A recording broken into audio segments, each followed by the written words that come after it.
Okay, can you change your engagement in 15 minutes? And when I say 15 minutes, I mean 15 minutes on a day, and I would recommend every weekday. That can seem like a lot. So we're going to focus in on just Instagram engagement, but these kinds of tips and best practices are applicable on Facebook in some different ways. If you have questions about that, you can message or comment.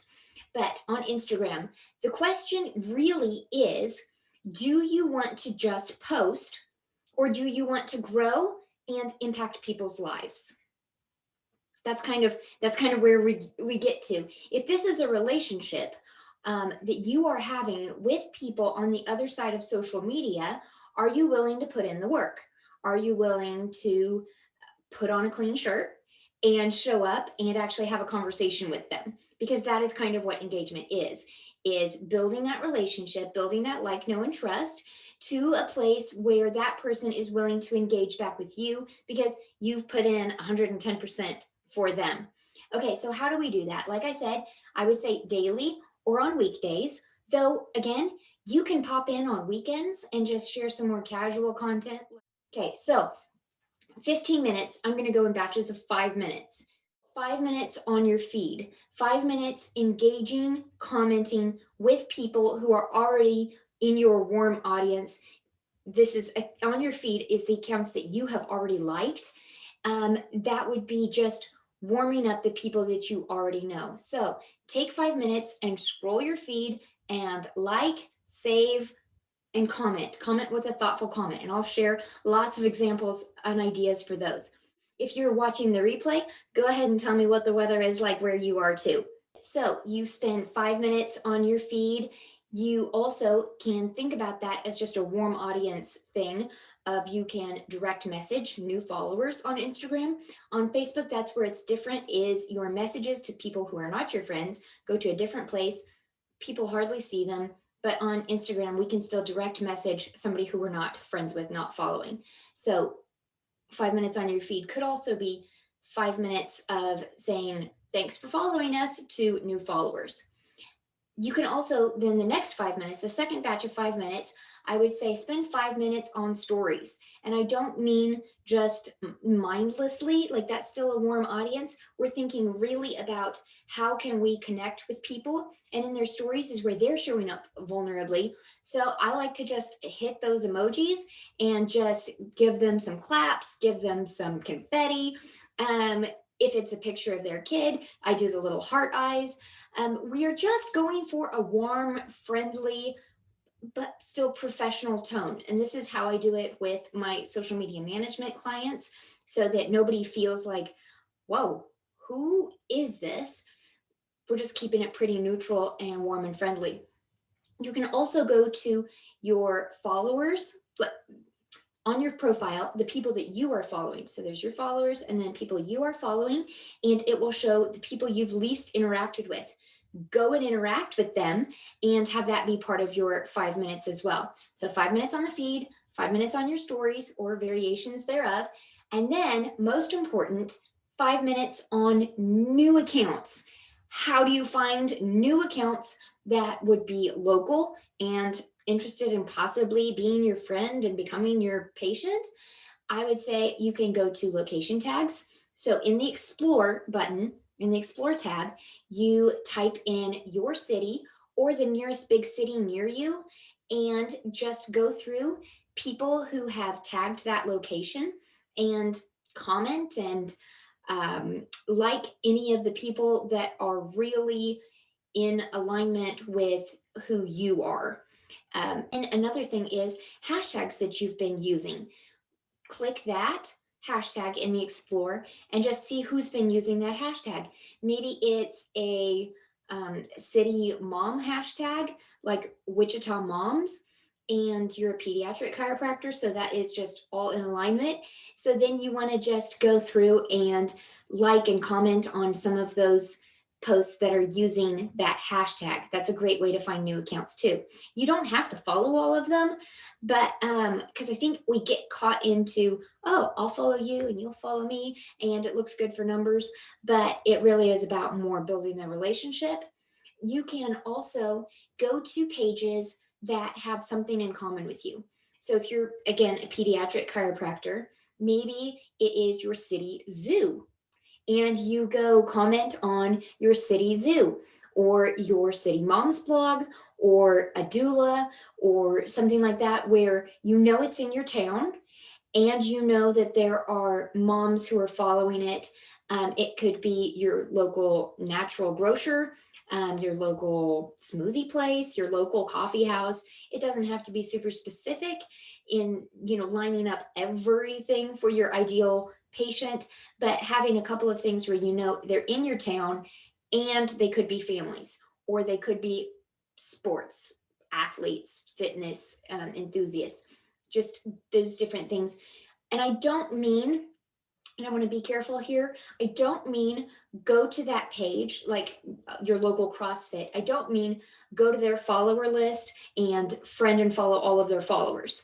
But see if on their liked posts, there are people who would be your ideal patient that you can follow or like some of their photos, and just kind of follow a rabbit trail of who likes CrossFit, who might also like me as a sports chiropractor, who likes our local Wichita Moms blog, and who might also follow me. So 5 minutes on your feed with your warm audience, 5 minutes in stories or with people who you haven't interacted with lately, 5 minutes with new accounts from location tags, hashtags, or pages that have something in common with you and are local. And now, when I say comment, I mean leave a thoughtful comment of 4 words or more. Like, this requires some brain power. And I would say in 5 minutes, can you find 10 accounts? 10 accounts a day would be phenomenal. Think about finding 10 new accounts 5 days a week. That's 50 new accounts that you interacted with. A high percentage of those are going to be interested in you because you put in the work of finding people who are aligned with you. So that is such a great strategy for really building your like, know, and trust with new people. So see if in 5 minutes you can find 10 new accounts to comment on. Thoughtful comments, 4 words or more, things that invite a conversation. But at the same time, I will say, if you get to Friday and you're real tired and your time comes up, like you do it over lunch, you take your 15 minutes and you're like, okay, I'm going to engage on my social media. If you're too tired, then drop some emojis. That is fine too. Drop comments that are less than 4 words. You can just comment, love it, or beautiful, and drop some emojis. The point is that you are engaging. The algorithm loves that. People love that too. Um, Another thing to do when you're engaging is sharing some of those local people, those local businesses, those local pages, sharing them into your story and tagging them in it. That's great engagement. It is like when you just share it, it does not notify them that you shared it. So you need to tag them as well, please. And it's a great way to just give them a shout out and say, hey, my local coffee place has iced coffees today. Isn't that a great treat? Or the Mom's blog did this, like Valentine's charcuterie board that's, fresh fruit and protein waffles. Like, what a great healthy thing for my families. Or this is a funny reel that my city government did, and just sharing some of those. That's great engagement to be giving them a shout out in your stories. And it only stays there for 24 hours. But I would say too, you can save it into one of your highlight bubbles as like local favorites, just always giving out that love. The last thing I want to say is really, there's no shortcuts. Okay, there's no shortcuts to human involvement, human engagement. So comment bots that will go and do your comments, no. Loops where it's like, oh, if you follow me, I'll follow you, and you'll follow her friend, and those, it gets spammy, it gets awkward. There's no shortcuts. Tagging people in your post who are not in your post. You just tagged a bunch of people in your post. You're like, I will just tag all my local favorites in this post. They're like, wow, what? And it kind of can mess up their tagged file. their tagged tab, which usually shows like user generated content. Like if it's a restaurant, their tagged should have people enjoying their food that tagged that restaurant. So then when you pop in with an adjustment and you're like, here's our adjustment and here's everything about chiropractic, and we tagged 5 accounts and there's 2 restaurants and a PT and a dentist, and everybody's like, why did you tag me in this? Okay, so if it's somebody who's relevant, if you are sharing a giveaway for that restaurant, for a gift card to that restaurant, absolutely tag them in it and put their location and put their handle in the comment, all of those things in the caption, I mean. Um, but there's no shortcut. You can have a social media manager, which is what I do for some of my clients, who goes through and interacts. But at the same time, there's a lot of times when I send a screenshot to my client and I say, there's these messages that you should respond to, there's these comments that you should respond to. I don't know if this is somebody who you went to high school with. I don't know if this is a patient. So it's really great to be engaging yourself on your accounts as well. Okay.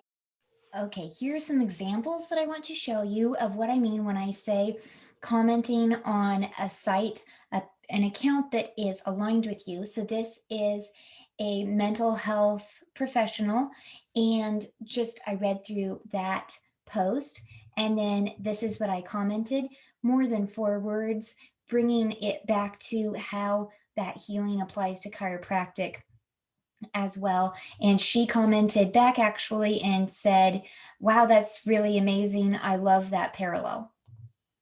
So this is just a local restaurant, and I clicked through all of the photos and asked which dishes they were. So inviting a conversation. This one, the caption was super simple. It was 3 different pictures of pine trees in different stages, different light, and just saying something a little bit more. I could have just said beautiful, but I feel like adding that it's a life lesson and perception is a more thoughtful comment. Here, this was another restaurant, and I didn't do a in-depth comment, but just said that's a fantastic idea, and that gave the restaurant an opportunity to comment back as well. This was a family post, so I just looked through the photos and said something a little bit more personal about how the little kiddo was smiling. So this is what I mean when I say go to the people you are following and then go to least interacted with. And this is something that I DM'd.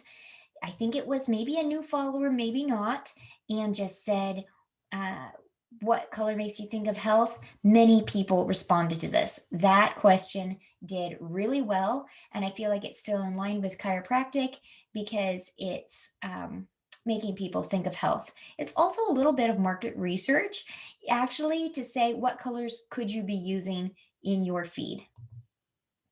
And I think this is the last one. I sent a DM to say thanks for following us, and I used some branded emojis that were specific to that account. I hope that was helpful in engaging on your Instagram. If you have any questions, leave them there for me and I will get back to you. Hit subscribe so you don't miss the next video on adjusting your media and connecting with people for a bigger impact.